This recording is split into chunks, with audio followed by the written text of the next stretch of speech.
Est-ce que M. Legault est assis? Il va enlever son masque dans les prochaines secondes. Merci les mordus, on se reparle demain et on écoute François Legault, premier ministre du Québec.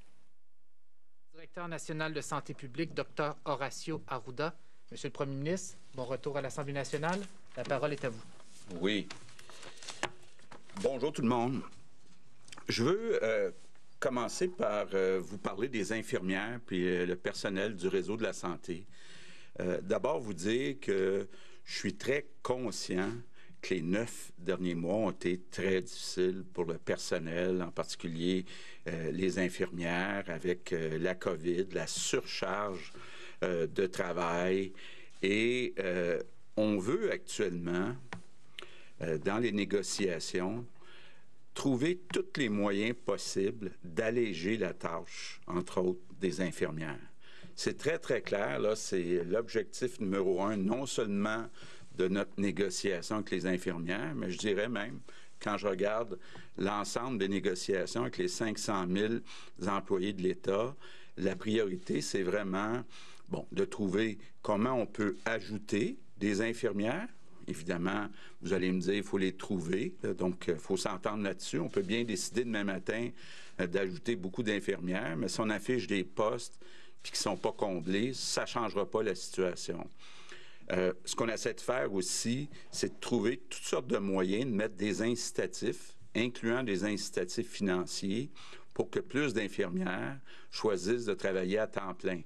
Donc, actuellement, là, autant de notre côté, du côté des syndicats, on travaille très fort à trouver des moyens d'alléger la tâche. Puis moi, je le répète, là, je pense que tous les Québécois disent un énorme merci aux infirmières, au personnel du réseau de la santé.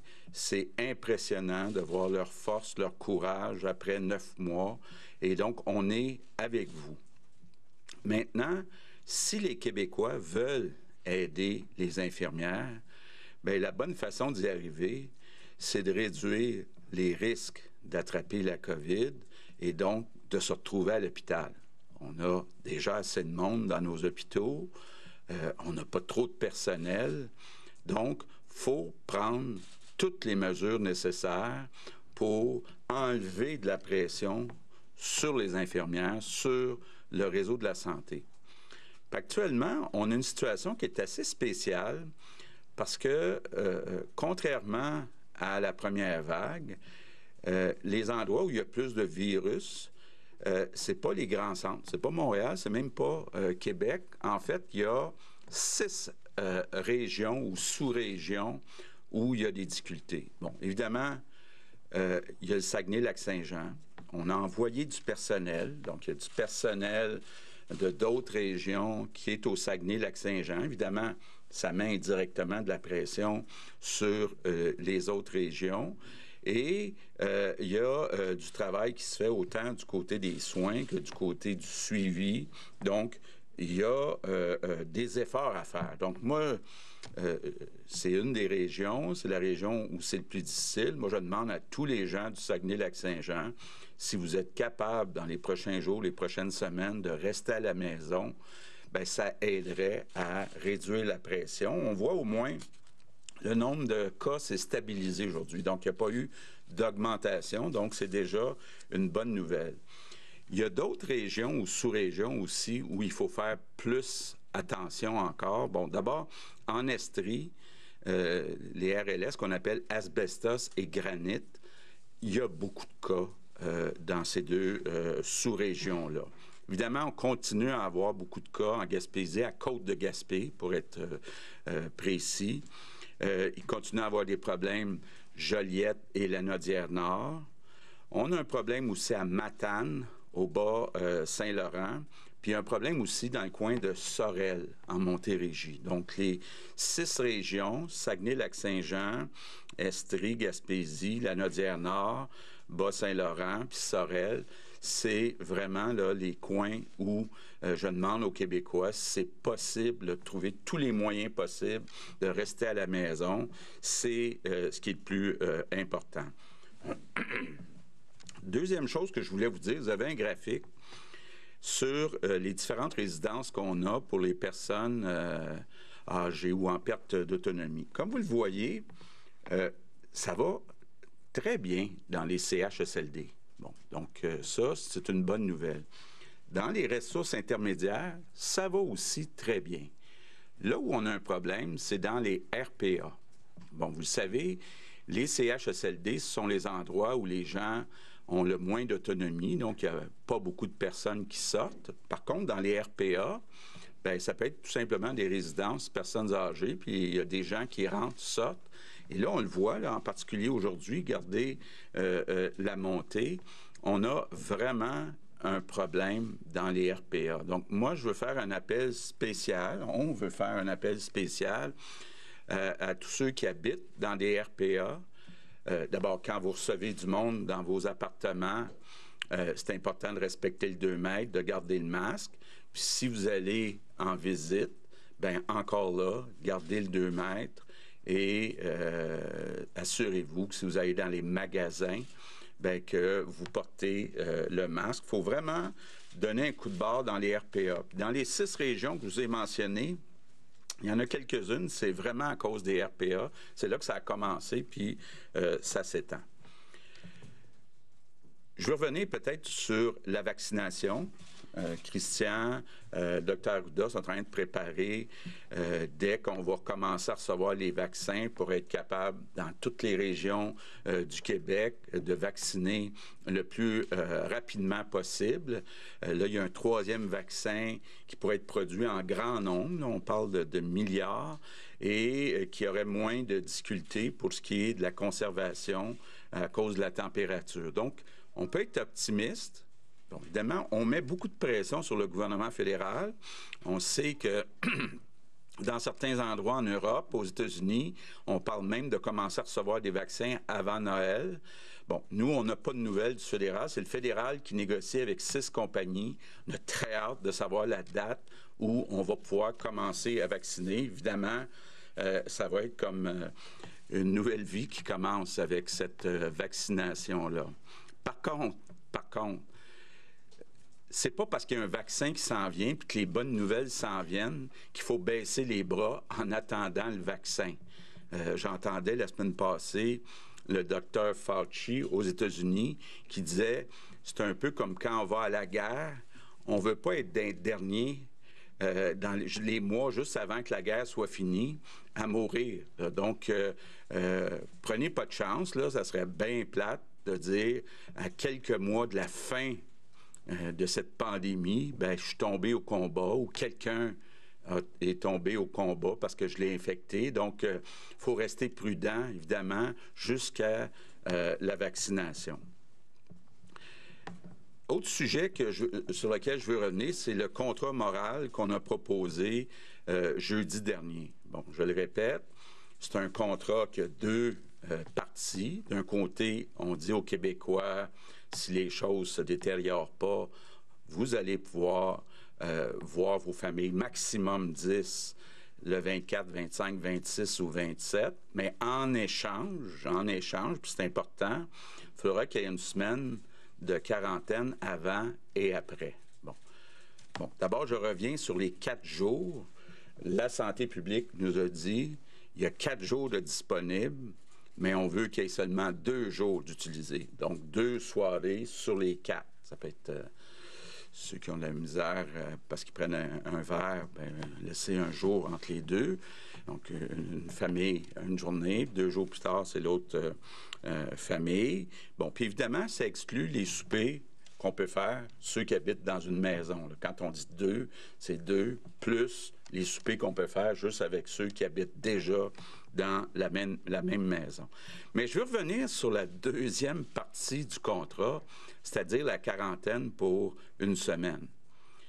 Il y a des gens là, qui ne pourront pas être en quarantaine pendant une semaine avant le souper de Noël. Bien, ces personnes-là, je suis certain qu'ils ne veulent pas aller infecter ou prendre le risque d'infecter des membres de leur propre famille, là. Donc, on va bien se comprendre, si vous n'êtes pas capable d'être en quarantaine une semaine avant, c'est mieux de ne pas aller au souper de Noël. Et il y a des gens qui ont dit, pourquoi une semaine, pourquoi pas 2 semaines? ce que la santé publique nous dit, c'est qu'à l'intérieur de 7 jours, actuellement, on va développer les symptômes. Puis là, je le répète, si dans la semaine avant le souper de Noël, vous avez des symptômes, il faut rester chez soi. Donc, on respecte une semaine. C'est très important. Donc, peut-être un dernier sujet. Les vacances à l'étranger.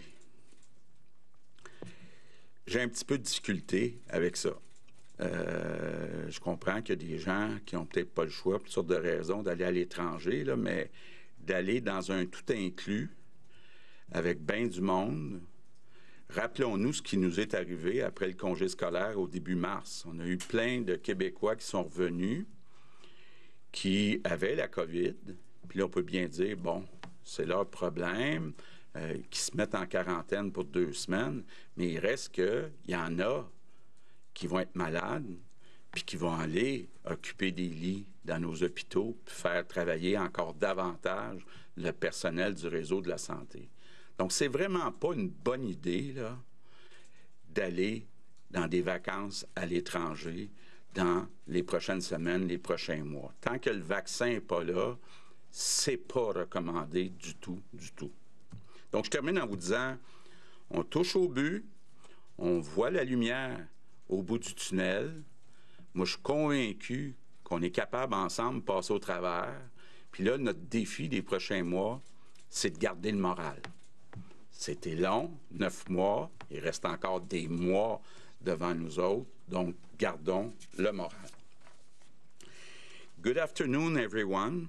First, I would like to say a few words about our nurses sur nos infirmières. workers. I know the last 9 months have been very difficult. Our priority is to do Nos priorités, c'est de tout faire afin de vous aider en ce travail difficile.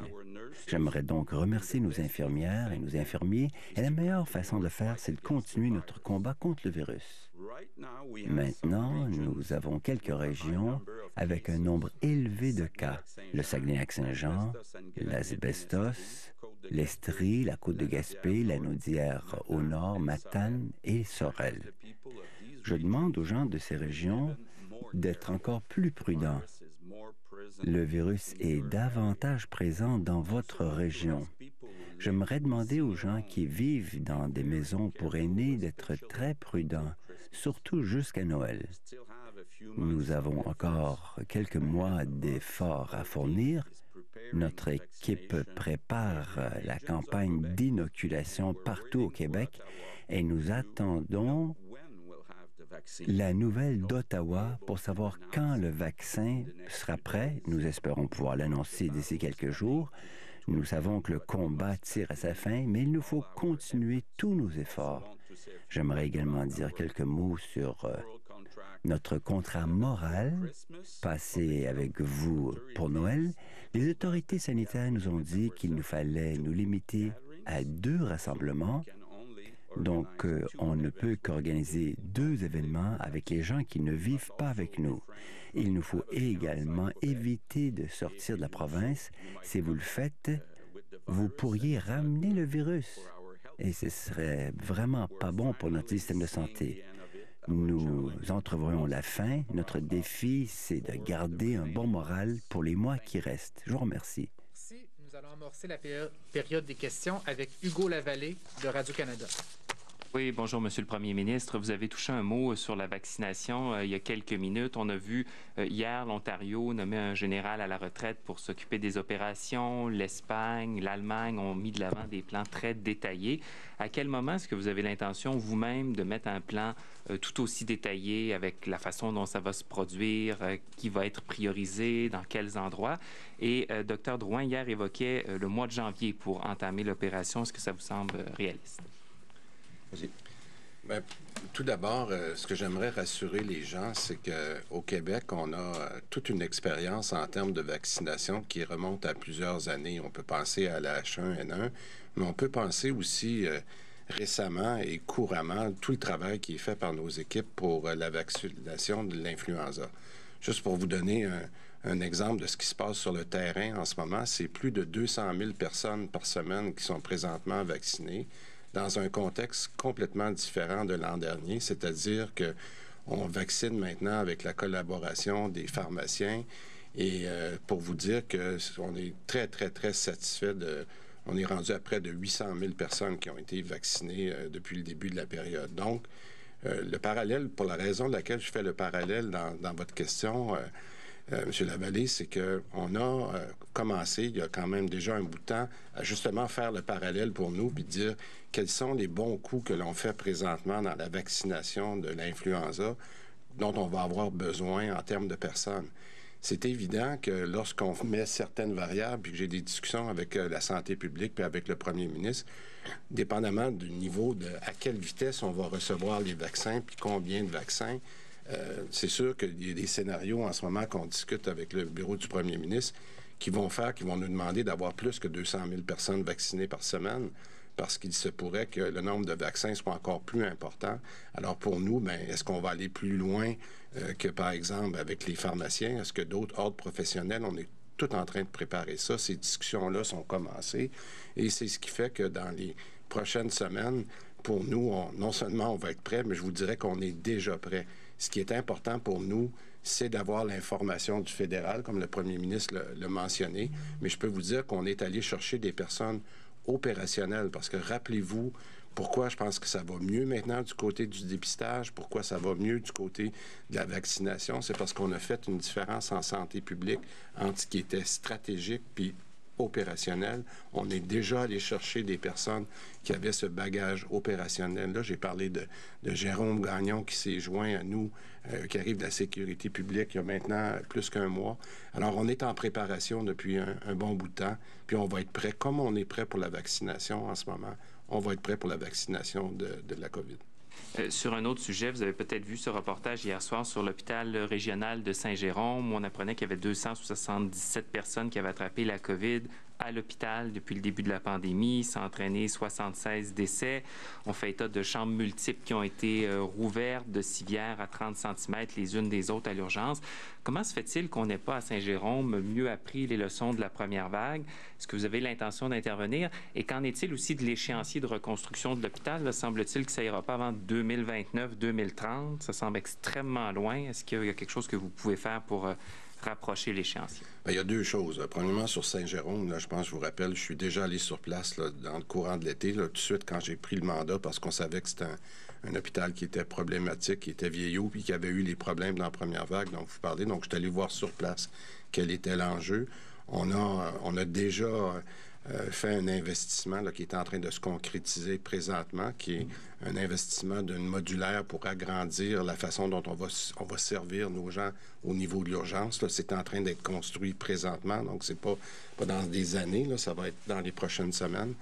Et troisièmement, ce qu'on est en train de voir, étant donné justement la vétusosité du nombre de chambres, comment on peut accélérer au niveau du PQI, ce qu'on pourrait faire pour être capable de rénover de façon importante l'hôpital de Saint-Jérôme. Alors, j'ai bien entendu les déclarations des derniers jours, mais pour nous, ce dossier-là, il est encore une priorité, pas encore plus une priorité en raison de sa vétusté. Alain Laforêt, TVA Nouvelles. Vous trouvez, M. le Premier ministre, on sait souvent que le diable est dans les détails. Là, vous amenez je ne dirais pas des restrictions, mais des précisions concernant votre contrat moral. Là, on a l'impression au Québec que le bar est ouvert pour 4 jours, que les gens vont pouvoir se rassembler plus d'une fois dans une journée, qu'on va se retrouver avec 60, 80, 90, 120 personnes au bout du 4 jours. Il semble que vous avez laissé la porte ouverte à peu près n'importe quoi. Là. Oui. Non, écoutez, ce qu'on visait, là, moi, je regarde de mon côté, il va y avoir une soirée pour les Brais, puis une soirée pour les Legault, et on devrait s'en tenir à ça. Donc, il devrait y avoir 2 rassemblements, maximum 10 personnes. Donc, ça, c'était précisé. Peut-être que ça n'avait pas été assez précisé, mais on parle de 2 rassemblements maximum. Évidemment, j'aurai un petit 24 au soir avec mes gars qui habitent avec moi, là, donc ça compte pas. Concernant les événements qui sont passés au cours des derniers jours, là, entre autres, une assemblée religieuse pour dénoncer le port du masque, une danse dans un centre commercial, ça semble se répandre. Qu'est-ce que vous avez l'intention de faire? Puis est-ce qu'à un moment donné, les gens vont avoir l'impression qu'il y a des actions qui sont prises? Oui. Bien, on est en discussion avec les forces policières pour voir d'abord s'ils ont besoin de budget additionnel. Mais ce qu'on veut, justement, là, c'est qu'il y ait une surveillance qui soit faite. Ces événements-là. 2, bien, s'assurer aussi qu'il n'y a pas de rassemblement le 1er janvier. Donc, on a demandé aux policiers là, de nous préparer une espèce de plan pour être certain qu'il y ait un suivi partout, que ce soit dans les églises, dans les centres d'achat, puis même le 1er janvier dans les maisons. Marc-André Gagnon, Le Journal de Québec. Bonjour à vous trois. La semaine, j'entends, M. Legault, vous dites... peut-être que ça n'a pas été assez précisé. La semaine dernière, vous aviez annoncé ces 4 journées-là. On avait compris la limite de 10 personnes maximum, mais c'était sans égard au nombre de soupers. Alors, qu'est-ce qui s'est passé depuis jeudi dernier pour que vous preniez la décision là, de corriger le tir, de corriger le message? Peut-être M. Legault, Dr. On a eu justement un avis peut-être plus clair de la part de la santé publique qui nous a dit... dans notre tête, il y a un espace de 4 jours, mais il ne faudrait pas que ça soit plus que 2 rassemblements. Oui. Ce qui était important, on a concentré les rassemblements à une période initiale au début du congé. Indépendamment, je tiens à le dire, des religions ou quoi que ce soit, c'est tout simplement ça arrive au début, avec une quarantaine avant puis une quarantaine après. La raison pourquoi on a donné 4 jours, c'est pour permettre de la flexibilité. C'est-à-dire, vous savez, il y a des parents qui ont des gardes partagées, il y a des gens qui vont travailler le 24-25, qui ne travailleront pas le 26-27. C'est pour ça qu'on a donné la période de 4 jours. Mais après ça, je vais vous le dire, c'est le minimum de rassemblement. Plus vous pouvez rester, le faire avec des personnes avec qui vous vivez, mieux c'est. À chaque fois, on va jusqu'à 10, mais à chaque fois que vous ajoutez quelqu'un d'un autre réseau, d'un autre réseau social, c'est-à-dire un ami, etc., ils ont leur réseau, vous augmentez votre risque. Donc, la consigne, premièrement, si vous avez peur, vous n'avez pas le goût de fêter, on va respecter ça, c'est le choix. Et après ça, faites-le, maximum 2. Idéalement 1 si c'est possible. C'est pas une période pour fêter. Oui, c'est une période pour se retrouver en famille, mais c'est pas le Copacabana et le Festival de Rio qu'on vous demande de faire, de grâce, parce que chaque contact supplémentaire est un risque.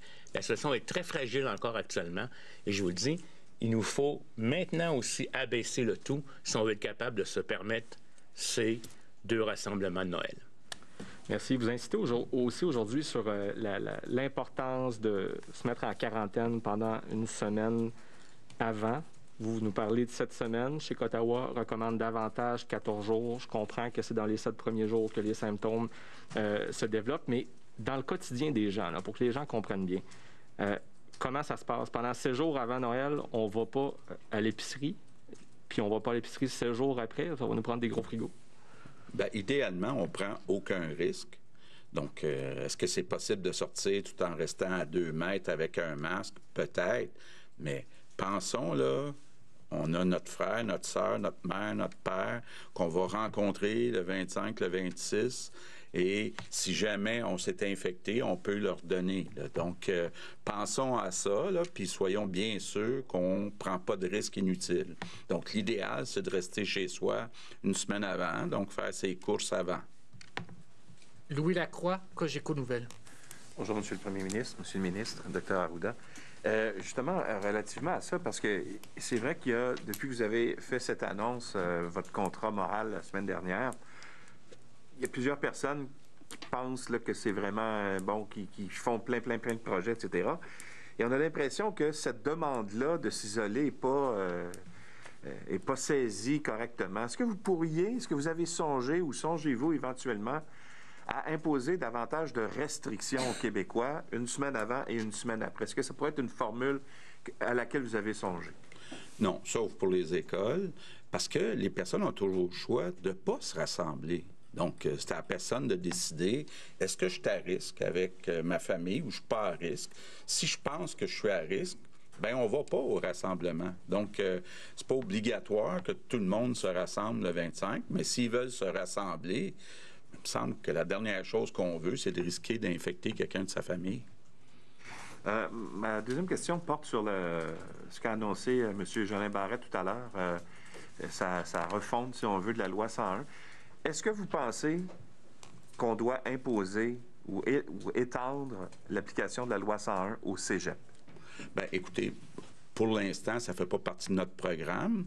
On va déposer au début de l'année 2021 nos propositions. On a commencé à avoir des discussions au caucus, au Conseil des ministres. Je pense que ce que visait Simon Jolin Barrette aujourd'hui, c'est d'avoir un appui unanime de l'Assemblée nationale, entre autres, pour demander au gouvernement fédéral d'appliquer la loi 101 aux entreprises à charte fédérale. Mais il a quand même dit qu'il songeait. Bien, écoutez, ça fait partie des discussions. Olivier Bossé, Le Soleil. On est le 25 novembre, exactement dans un mois. Vous le dites, il y a certaines régions que c'est plus difficile encore. Le plateau est plus un faux plat montant depuis peut-être un mois ou, disons, quelques semaines.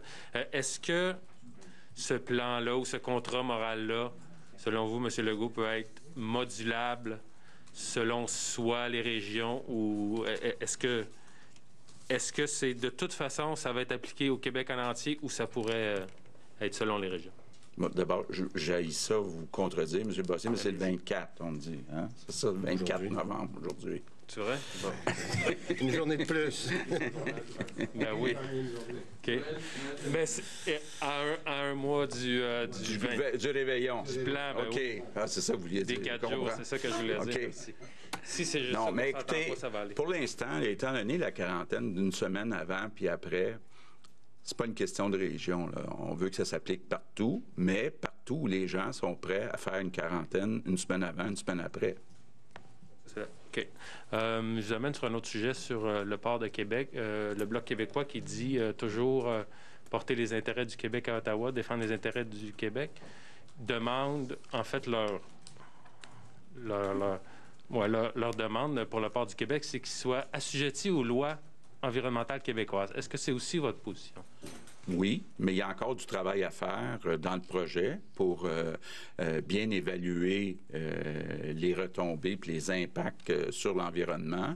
Donc, on est en train quand même de prendre connaissance du rapport qui a été publié la semaine dernière, mais effectivement, on veut s'assurer aussi qu'il y aura une formule pour s'assurer nous-mêmes des impacts sur l'environnement par le gouvernement du Québec. Patrice Bergeron, La Presse canadienne. Bonjour à vous trois. J'aimerais revenir sur le sujet de la FIC. Vous avez parlé donc des incitatifs que vous voudriez peut-être mettre en place. Qu'est-ce que vous êtes prêt à faire de plus sur le plan salarial? Bon, d'abord, je ne négocierai pas sur la place publique. Deuxièmement, la priorité actuellement, c'est vraiment d'alléger la tâche. Donc, on est vraiment sur les conditions de travail. Vous le savez, même la FIC, puis beaucoup de syndicats représentent beaucoup d'employés de beaucoup de secteurs différents. Donc, actuellement, il y a une offre aussi salariale. Mais dans le cas de la FIC, là, on discute vraiment des conditions, des moyens pour alléger la tâche des infirmières. Et j'aimerais vous amener maintenant sur la question des RPA, parce qu'on regarde les chiffres et puis on fait donc référence aussi aux parents qu'on peut aller visiter dans des résidences, donc en vue du congé de Noël. Qu'est-ce que vous recommandez pour les gens qui veulent aller visiter donc leurs parents dans les RPA dans le temps des fêtes? Est-ce qu'on peut leur assurer qu'ils vont être testés avant d'aller les visiter, par exemple, s'ils ne veulent pas mettre à risque leurs parents? Est-ce que des RPA, par exemple, pourraient dire non aussi, refuser de la visite de l'extérieur pour éviter ce genre de risque ou de propagation? Oui. Bien, d'abord, là, ça me permet peut-être de rectifier. J'entendais la chef du Parti libéral tantôt parler de tests pour des gens qui ne sont pas symptomatiques. Là. Ça donnerait une fausse garantie. Là. Il n'y a rien qui empêche quelqu'un d'être testé négatif, mais d'être porteur du virus. La vraie solution, c'est d'être en quarantaine avant ces rencontres-là. Autant les personnes qui habitent dans la RPA que les personnes qui vont aller visiter ou chez qui la résidente va aller visiter à Noël. Les visiteurs là, qui voudraient, les RPA qui pourraient restreindre le nombre de visites, par exemple, pour... Ce qu'on va faire, ce qu'on a expliqué lorsqu'on a fait l'annonce la semaine dernière, c'est qu'on va publier un guide par l'intermédiaire de la santé publique qui va donner vraiment des instructions là, très détaillées, autant pour les CHSLD, les RPA, les ERI. Puis je pense que les gens à l'intérieur de ce guide-là, là, qui va être publié dans les prochains jours, vont avoir toutes les réponses à leurs questions. Tommy Chouinard, La Presse. Oui, d'abord une précision, Dr Arruda. Est-ce que je comprends que le nombre de cas devra diminuer pour qu'il y ait cette période de 4 jours de permission de rencontre? Je vous dirais que ça va être la combinaison du nombre de cas, d'hospitalisation puis de capacité des équipes de faire les enquêtes. Je vous dirais qu'idéalement, j'aimerais que ça baisse parce que plus on part haut, plus l'exposition dans le temps des fêtes va aller en augmentant. Donc, j'invite véritablement les Québécois à faire des efforts d'ici le 17 décembre. Ça va être très payant, chacune des réductions des contacts qu'on a. Pour que la population soit consciente un peu, là, un niveau de cas acceptable pour vous, pour les rencontres de Noël, c'est quoi? Je vous dirais en bas de 1000, ça serait déjà, compte tenu qu'on l'a maintenu en bas de 1000, mais encore là, il faudra voir la capacité de soins puis des enquêtes épidémiologiques, puis les éclosions un peu partout. Oui, M. Dubé, maintenant, le comité d'experts sur la ventilation des écoles, là, est-ce qu'il y a des conclusions à ça? Est-ce qu'on va arriver à des actions maintenant? Ah oui, tout à fait. Alors, merci, M. Chouinard, pour la question. Premièrement, comme on avait dit lorsqu'on en a parlé la première fois, le comité a été constitué. Il y a des experts externes qui ont été contactés. Il y a déjà quelques rencontres qui ont eu lieu. On a même fait, depuis, étant donné l'urgence qui était plus du côté de la santé, particulièrement dans nos établissements qui étaient en zone rouge. Là, je ne parle pas de zone rouge au niveau de Québec, mais des zones chaudes dans certains CHSLD. On a envoyé des gens faire des tests la semaine dernière, puis ces tests-là vont être analysés par nos experts dans les prochains jours. Puis moi, je m'attends à un rapport là, au plus tard dans les 10 prochains jours de ces tests-là qui auront été faits et analysés par les experts. Donc, on avance exactement comme on avait dit, mais en mettant en ce moment la priorité sur les établissements de santé, étant donné la particularité qu'on a, notamment dans les CHSLD, où on veut s'assurer là, que les zones rouges sont bien ventilées et qu'il n'y a pas de danger lié à la ventilation. Donc, le groupe fonctionne, puis il va arriver avec des recommandations au besoin. Il pourrait arriver aussi avec des recommandations là, qui sont en ligne avec ce qu'on a depuis le début avec la santé publique, mais j'aime mieux laisser les experts nous arriver avec leurs recommandations dans la prochaine semaine. François Carabin, Métro. Bonjour, messieurs. Monsieur Legault, vous faites référence aux résidents des RPA qui devraient faire peut-être un peu plus attention pour éviter les éclosions. Mais il y a déjà plusieurs RPA qui font face à des éclosions. On parle dans certains cas là, de 96 % des résidents infectés, 88-65. Donc, des grosses éclosions. Qu'est-ce qu'on peut faire une fois que le feu est pris dans les RPA? Est-ce que l'envoi des SWAT teams, c'est considéré?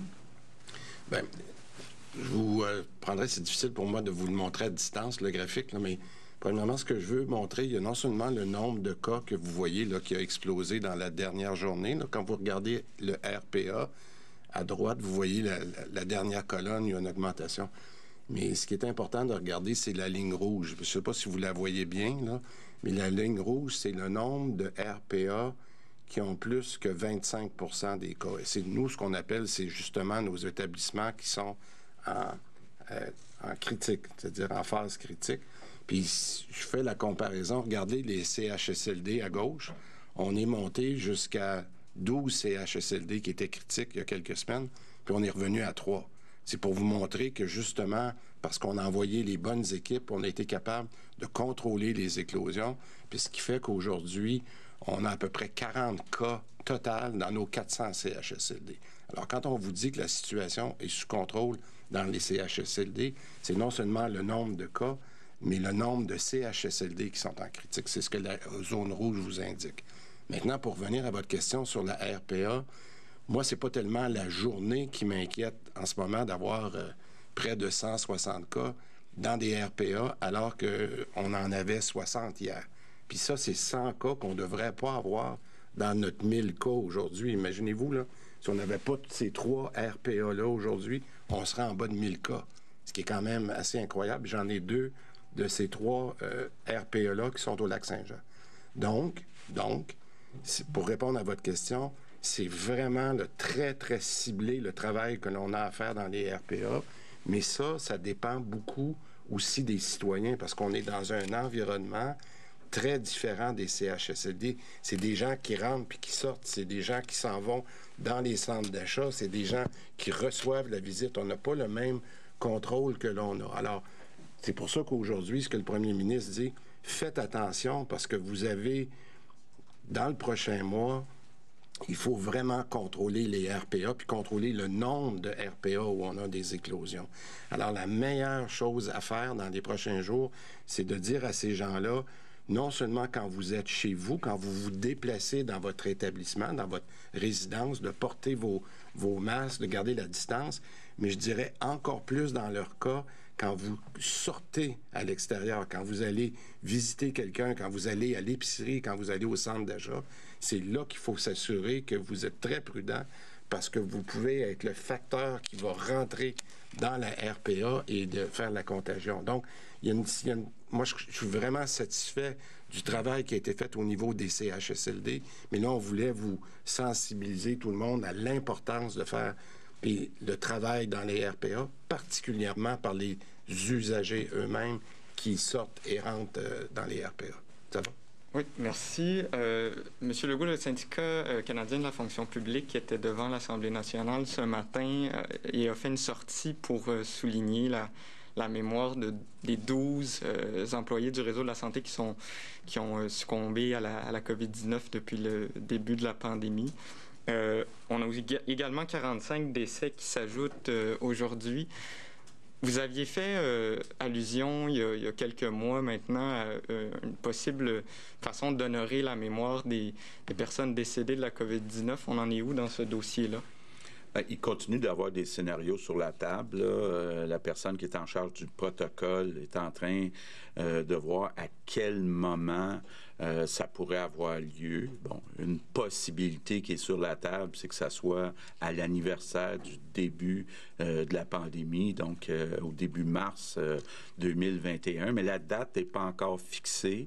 Puis la façon aussi là, de marquer cette journée-là n'est pas encore fixée, mais il y a plusieurs scénarios sur la table. Évidemment, on va voir comment évolue aussi la pandémie dans les prochains jours, prochaines semaines. Mylène Crête, Le Devoir. Bonjour. Ma question est pour M. Dubé. J'aurais aimé savoir, concernant la directive de non-réanimation qui avait été donnée aux ambulanciers à Montréal et à Laval, est-ce que ça aurait dû être soumis à un comité d'éthique avant d'être appliqué, à votre avis? J'ai pris comme expérience de faire attention aux questions hypothétiques où il y a des si dans les dernières semaines, mais la première chose que j'aimerais vous dire, c'est que j'ai pris connaissance de cette directive-là. Puis quand on le regarde dans notre contexte d'aujourd'hui, là, c'est difficile à accepter que...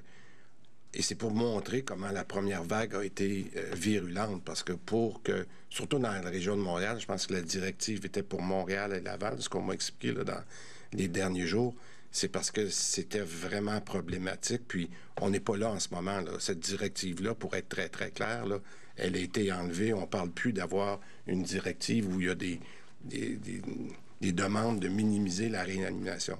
Je vais vous dire que ce que je comprends, puis je pense que c'est important que la population comprenne, en tout cas, ce qui était demandé aux gens de l'urgence santé, c'est de faire le maximum pour réanimer les personnes, mais lorsqu'ils avaient fait l'effort maximum, puis là, on parle notamment d'utiliser les défibrillateurs, c'est-à-dire de dire, faites le maximum, mais si vous voyez que c'est une cause ou c'est quelqu'un que vous avez fait le maximum puis qu'il n'y a pas d'effet, bien là, vous avez le droit d'arrêter, mais c'était quand même laissé au jugement des ambulanciers. Mais je le répète, aujourd'hui, cette directive-là n'est plus là. Et moi, c'est vraiment hors de nos cartons d'avoir à refaire une directive de cette sorte-là parce qu'on n'a pas cette situation-là. Pas du tout, puis on n'ira pas là non plus. Là. Mais je ne suis pas certaine d'avoir saisi la réponse concernant le comité d'éthique, parce que pour les hôpitaux, il y a un comité d'éthique. Je pourrais pas faire... C'est pas à moi de faire le procès s'il aurait dû ou pas y avoir un comité d'éthique. Je peux vous dire que Ce qu'on a fait, de la façon dont on travaille depuis quelques mois, puis je le fais par exemple dans le cas des personnes handicapées, on a fait le travail dont vous faites la mention. On est allé chercher des experts pour regarder tout ce qu'on pouvait faire pour les personnes handicapées. Puis je pense que ça a fait l'objet de travail, mais je peux pas me remettre dans le passé. Surtout au début de la crise, ça allait tellement vite, puis les gens avaient prendre des décisions, puis ont émis des directives au meilleur de leur connaissance médicale de l'époque. J'aimerais mieux pas faire d'autres commentaires que ça. Nous allons maintenant passer aux questions en anglais avec Mathieu Lapierre de Gazette. Good afternoon. Hanukkah starts on December 10th. If a family wants to Si une famille veut se rencontrer pendant Hanouka et isoler pendant 7 jours, est-ce que c'est permis? Réponse. Non, la raison pour cela, c'est que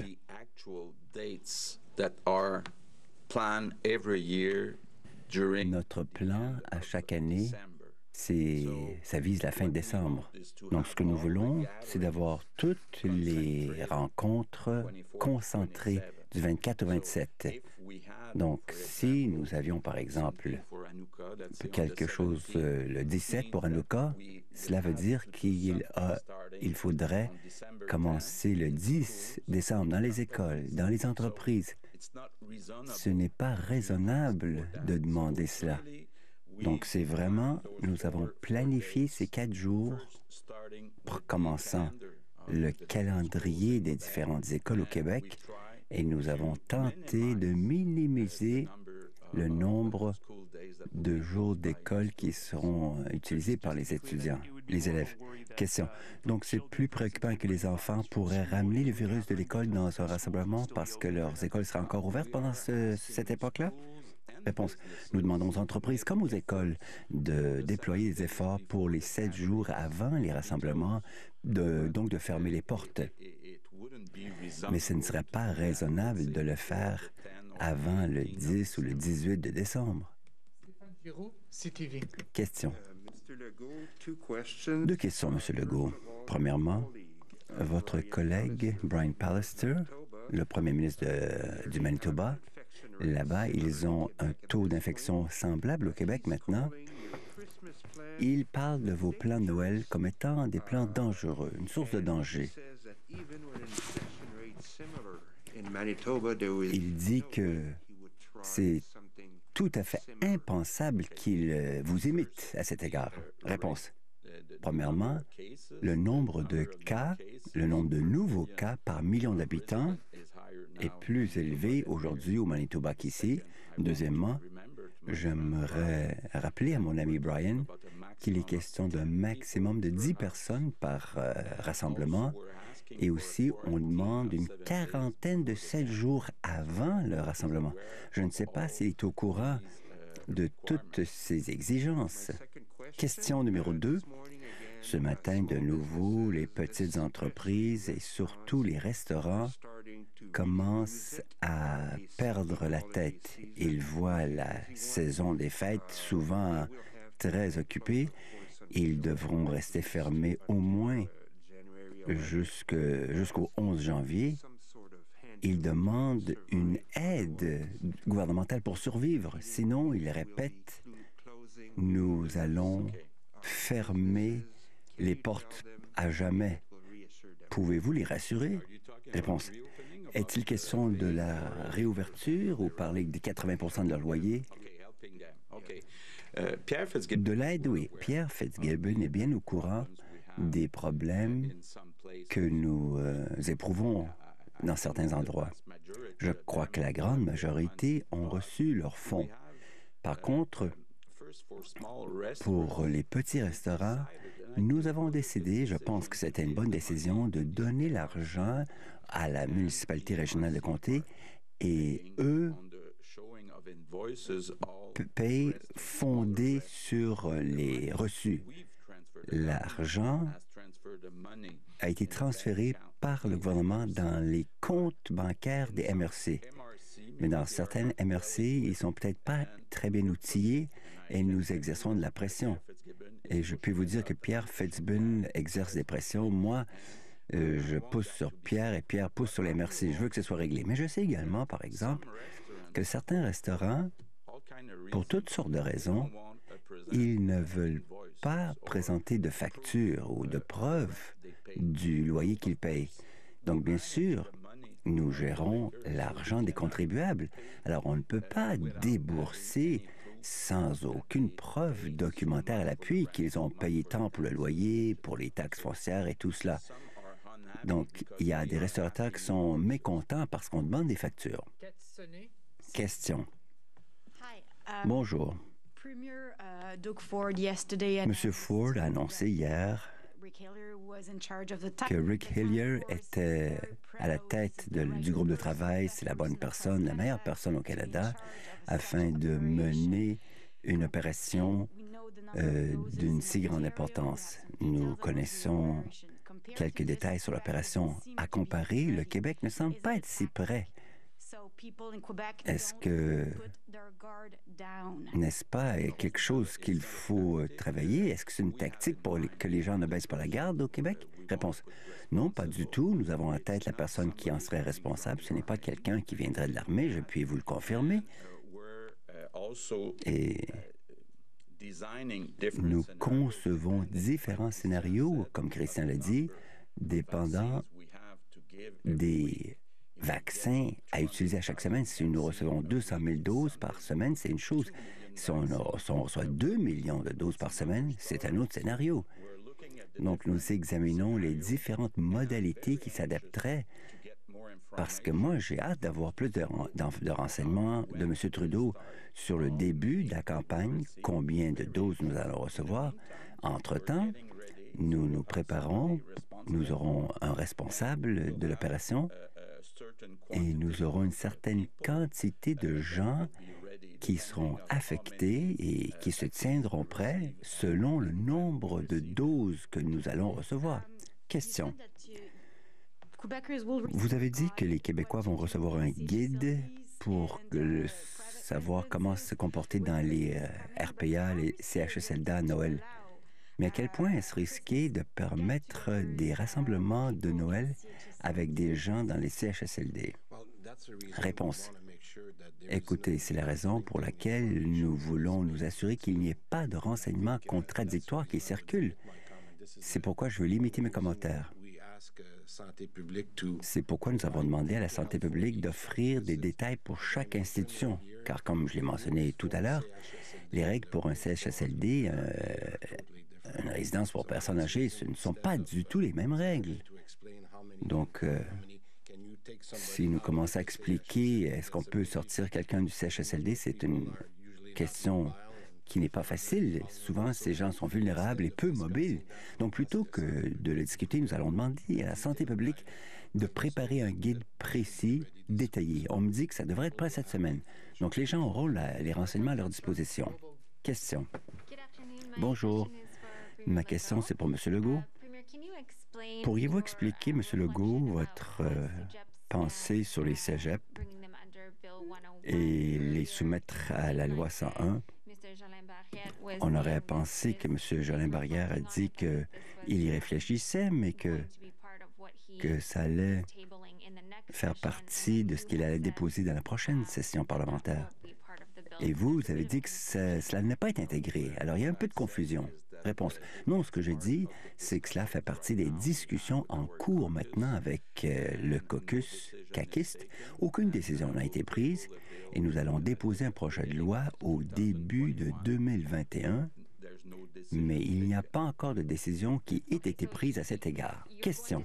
Donc, vous allez déposer un projet de loi et donc, la partie... Qu'est-ce qui sera dedans? Réponse. On n'a pas encore précisé ces détails-là. Question. Pour M. Dubé.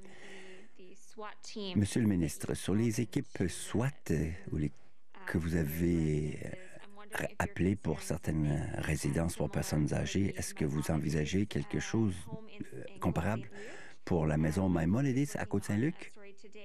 Car un collègue travaille sur un article, car les cas ont augmenté de 33 % à plus de 40 cas, et ça, c'est en plus de tout près de 20 personnes qui sont affectées, des membres de personnel et membres des familles, et on laisse entendre qu'ils sont en sous-effectif important. Réponse. Écoutez, la situation semble maîtrisée. Nous avons demandé à l'autorité locale si elle avait besoin d'aide. Sinon, nous suivons avec eux l'évolution de la situation.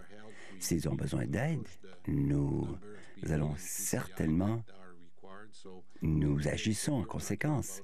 Pour le cas que vous mentionnez, je vais faire enquête, mais tous les matins à 7 heures, on a une réunion pour examiner la situation qui est prévue dans tous les CHSLD. Donc, si quelqu'un a besoin d'une aide extérieure, nous allons certainement offrir l'aide nécessaire. Merci. Puisqu'il reste 2 minutes, je vais relayer une question transmise à la tribune de la presse par Catherine Bouliane du journal Le Quotidien. Alors, voici la question. Un gym d'Alma dont la copropriétaire est membre de la Sûreté du Québec a été mis à l'amende pour avoir maintenu ses activités malgré les interdictions imposées en zone rouge. Comment peut-on expliquer que dans la région la plus touchée par la COVID-19 au Canada actuellement, une cadre de la Sûreté du Québec exploite un gym malgré les interdictions en vigueur? Est-ce que des sanctions seront appliquées à la policière impliquée? C'est une très bonne question. J'aurais le goût de poser cette question-là à la policière en question, mais actuellement, le cas est examiné. Très bien. C'est ce qui m'a fait un point de presse. Merci beaucoup. Merci beaucoup. François Legault, le premier ministre du Québec, sent le besoin aujourd'hui de resserrer, recadrer un peu le message sur les festivités de Noël à la suite de l'annonce qu'il a faite la semaine dernière, 4 jours de permission pour se rassembler, mais il dit ce qu'on souhaite, c'est que vous n'utilisiez que 2 jours pour rassembler, 2 rassemblements. Il donne son propre exemple. Il y aura la soirée Bray, du nom de sa conjointe, et la soirée Legault pour recevoir des membres de la famille. Et il dit en plus, on aura une soirée avec les enfants qui habitent sous le même toit que lui. Alors, on demande aux Québécois de se limiter à 2 rassemblements, 2 réunions de famille pendant les 4 jours de permission. Si vous ne pouvez pas être en quarantaine dans la semaine qui précède la réunion familiale, n'allez pas à la réunion familiale. C'est le message lancé aussi par François Legault pour éviter les dangers de propagation. Ce n'est pas Copacabana, ce n'est pas le festival de Rio non plus, dit Horacio Arruda, pour donc passer le message qu'il faut restreindre la façon dont on va fêter Noël. Les voyages dans le Sud, il y a des gens qui sont en train de s'acheter des voyages pour aller dans le Sud, dans des tout inclus. Ce n'est pas une bonne idée, dit François Legault, qui invite donc les Québécois à rester au Québec pour Noël et ne pas voyager. Pourquoi ces précisions aujourd'hui? Parce que la santé publique a jugé bon de faire ces précisions à la suite du message transmis la semaine dernière. Pour la vaccination, on ne sait pas encore combien il y aura de doses au Québec, on ne sait pas quand elles vont arriver, mais le Québec sera prêt à vacciner les Québécois. C'est ce que le ministre de la Santé a dit et a laissé entendre comme garantie. 6 régions sont problématiques en ce moment au Québec: Saguenay-Lac-Saint-Jean, Estrie, Gaspésie, Lanaudière-Nord, la ville de Matane et la ville de Sorel aussi, où il y a plus de cas, semble-t-il, et en particulier dans des résidences pour personnes âgées, où les gens sont autonomes, où ils sortent pour aller magasiner, où ils reviennent, où ils reçoivent du monde aussi. 3 résidences pour personnes âgées font en sorte qu'il y a plus de 1000 cas aujourd'hui de COVID au Québec. Voilà donc pour le message de François Legault. On se donne rendez-vous demain et en attendant, c'est l'info avec Christian Lefebvre.